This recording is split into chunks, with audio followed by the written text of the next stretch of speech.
Kami dari kelompok 1 akan menjelaskan mengenai negara Brunei. Berikut penjelasannya. Oke guys, di sini saya akan menjelaskan tentang Brunei Darussalam. Brunei Darussalam ialah negara Muslim yang berada di kawasan Asia Tenggara. Brunei Darussalam menggunakan standar accounting standar konsep yang atau disingkat dengan BDAC, didirikan pada tanggal 1 Agustus 2011.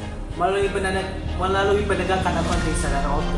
Tujuan utama dari accounting standar order ialah untuk mengawasi praktik dan profesi di sektor jasa akuntansi oleh akuntan publik, dan untuk memastikan bahwa akuntan publik mematuhi standar dan persyaratan prosedur yang ditentukan dalam kepentingan publik. Langkah itu diambil dalam menegakkan perintah Sultan Brunei yang juga telah menyetujui pembentukan komite, yaitu Komite Pemantauan Akuntan Publik yang akan bertanggung jawab untuk mengawasi akuntan publik dan menghasilkan praktik akuntansi.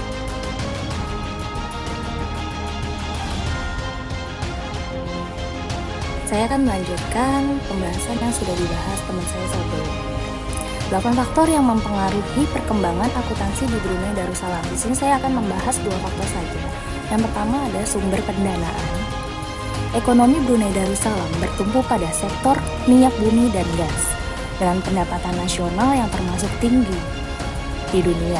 Satuan mata uangnya adalah dolar Brunei, yang memiliki nilai sama dengan dolar Singapura.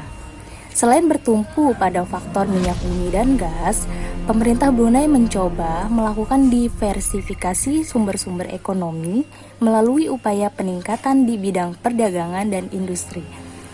Yang kedua ada sistem hukum. Brunei memiliki sistem hukum berganda.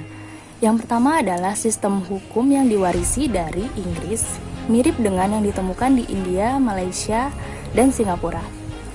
Hal ini didasarkan pada common law Inggris, tapi dengan kodifikasi suatu bagian penting dari itu. The common law sistem hukum yang mencakup sebagian besar hukum di Brunei. Struktur common law di Brunei dimulai dengan kehakiman. Saat ini ada kurang dari 10 magistrates untuk negara, yaitu semuanya penduduk lokal. Sebuah anak tangga di atasnya adalah hakim pengadilan intermediate. Ini didirikan untuk menjadi tempat pelatihan bagi para lokal. Saat ini ada 2 hakim pengadilan menengah, keduanya warga setempat. Oke, di sini saya akan menjelaskan mengenai pajak yang berada di negara Brunei Darussalam sendiri. Untuk Brunei Darussalam sendiri, warganya tidak diwajibkan untuk membayar segala hal pajak untuk tunjangan kesejahteraan suatu negara Brunei Darussalam tersebut, di mana seperti PPN pajak tambahan nilai ataupun PPH pajak penghasilan itu tidak dikenakan kepada warganya, tapi melainkan warganya dikenakan untuk pajak jalanan saja untuk di negara Brunei sendiri.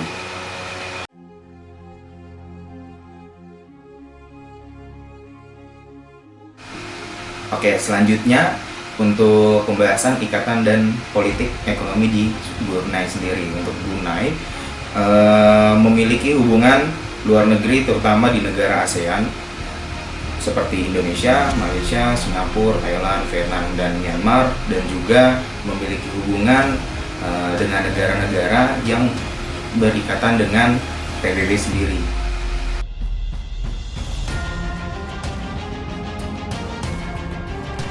Assalamualaikum warahmatullahi wabarakatuh. Saya Widya Rahma akan menjelaskan 2 faktor terakhir pengaruh akuntansi di Brunei Darussalam. Faktornya yaitu faktor tingkat pendidikan dan faktor budaya. Faktor tingkat pendidikan.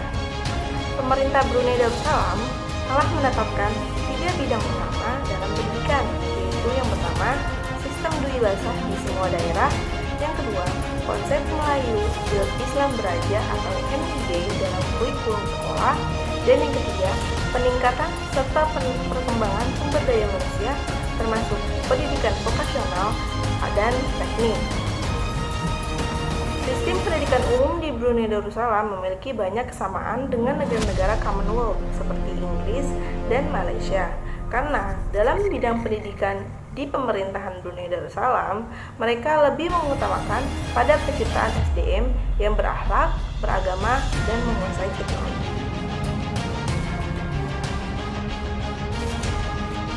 Yang terakhir yaitu faktor budaya. Brunei Darussalam adalah negara dengan multi etnis, di mana etnis-etnis tersebut tergabung dalam satu kelompok etnis yang bernama Brunei. Keragaman yang ada dalam etnis-etnis yang berbeda tersebut bukanlah terletak pada aspek agama, melainkan budaya, sosial, dan bahasa. Pribumi Brunei yang beragama Islam lebih cenderung menjadi Brunei Malaysia, walaupun mereka sepenuhnya tidak berbicara bahasa Melayu.